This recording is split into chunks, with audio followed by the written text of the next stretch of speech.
भक्तों जन आज आप सुने श्री राम जी की चैता। चैता महीना शुभ दिनवा हो रामा, चैता महीनावा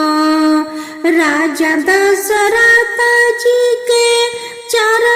ललानावा, राजा दशरथ जी के चार ललानावा, राम भरत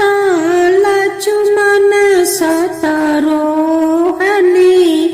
राम भरत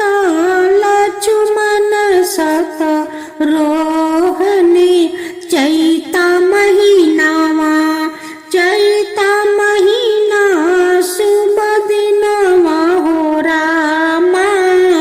चैता महीनावा चारो ललानावा लिहले जनमावा,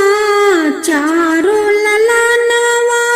लिहले जनमावा,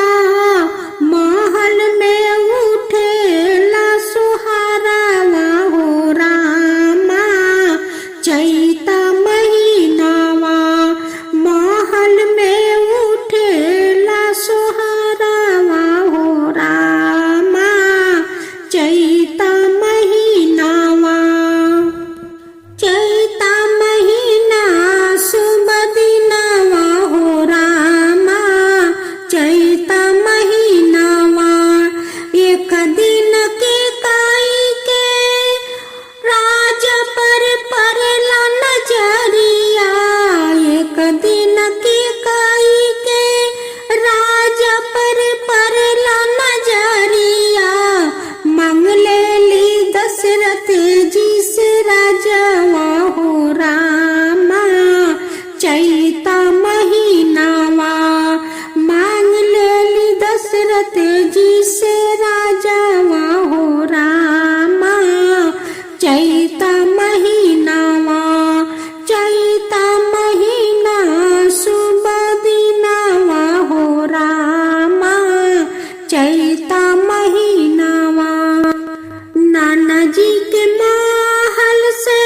लौट से भारत ललानावा, नाना जी के महल से लौट से भारत ललानावा, अपना महल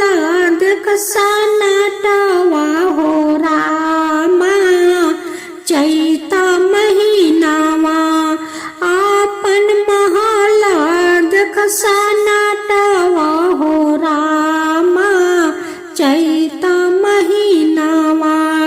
के कैसे पूछलन भारत ललानावा, के कैसे पूछलन भारत ललानावा, काहे के पेनलू कालिका परवा हो रामा, काहे के पेनालू। केकई कहती है कि बेटा राम को 12 बरस का वनवास हो गया और सारे राजपाट तेरे पिता तेरे नाम कर दिया और राम का शोक में तेरा पिता मर गया। भरत कहने लगे कि आरे कुलच्छनी तेरे कोख से जन्म लेकर मैं अपराधी बन गया हूँ, तू अपनी पेट में मुझे क्यों नहीं मार दिया, जन्म देकर मुझे अपराधी बना दिया। इस राज के लिए मेरे राम और सीता भाभी और भाई लक्ष्मण जैसे सबको वनवास पेठा दिया। तू तो कुलच्छनी है रे कुलच्छनी। काहे पे निकाली का परवा हो रामा, चैता महीनावा काहे पे निकाली का परवा हो रामा, चैता महीनावा। तोहर पिता बेटा भैलन सर की बासी, तोहर पिता बेटा भैलन सर की बासी, ओही से पेनी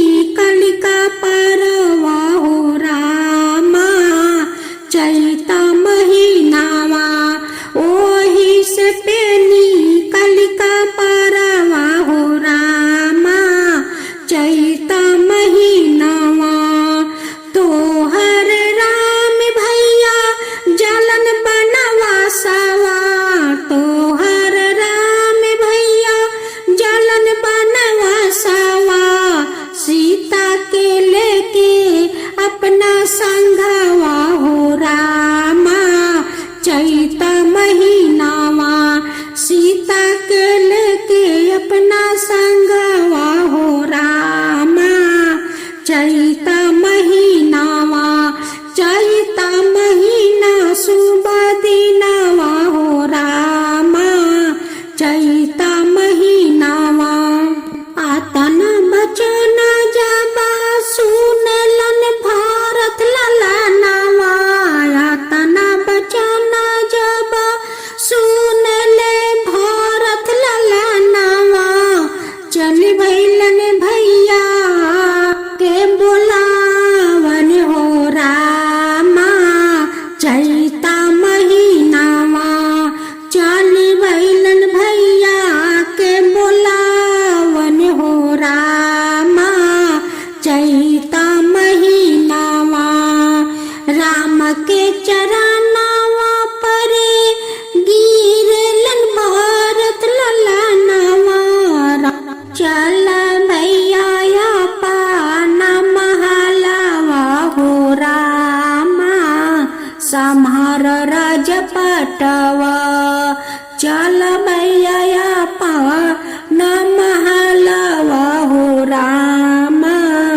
सम्हार राजपटवा 12 बरस के भारती बाटे बनवासवा 12 बरस के भारती बाटे बनवासवा भारत उठावे ललखरउआ हो रामा आपन सिरवा भारत उठावे लेखरउआ हो रामा आपन सिरवा लेके आवस महलावा हो रामा सिर पर खरउआ लेके आवस महलावा हो रामा सिर पर खरउआ दई दलन रामा के सिंहासन हो रामा चैता महीनावा पलुका के रखा लन सिंहासन हो रामा चैता महीनावा चैता महीनावा हो चैता महीनावा चैता महीना शुभ दिनवा हो रामा चैता महीनावा राम के पलुका सिंहासन बैठवलन करलन दिन रात पूजावा हो रामा भैया के पलुकावा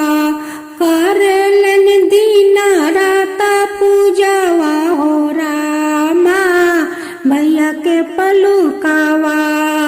सूती उठी करेलन मिनतिया हो रामा भैया के पलुकावा। अब सुने दूसरा भजन। राजा दशरथ जी के बारी लारी दुलारी बेटी सीता बारी हो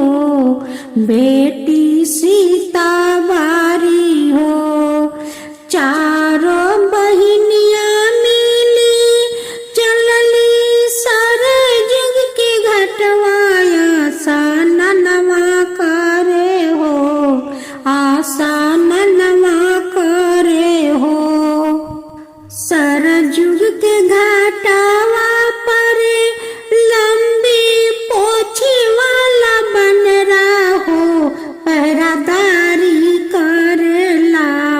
पहरादारी करेला सर जुग के घाटावा पर लंबी पोछी वाला बन रहो पहरादारी करेला पहरादारी करेला छोरू छोरू बानरा रे सर जुग के घटवा हो आसननवा करे द आसाननवा करे द कैसे में छोरी हा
शिकायत करम ना,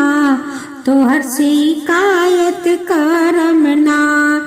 आयल बैसाखी पूर्णिमा करम आसननवा हो, तू घटवा छोड़ना, तू घटवा छोड़ना। आयल बैसाखी पूर्णिमा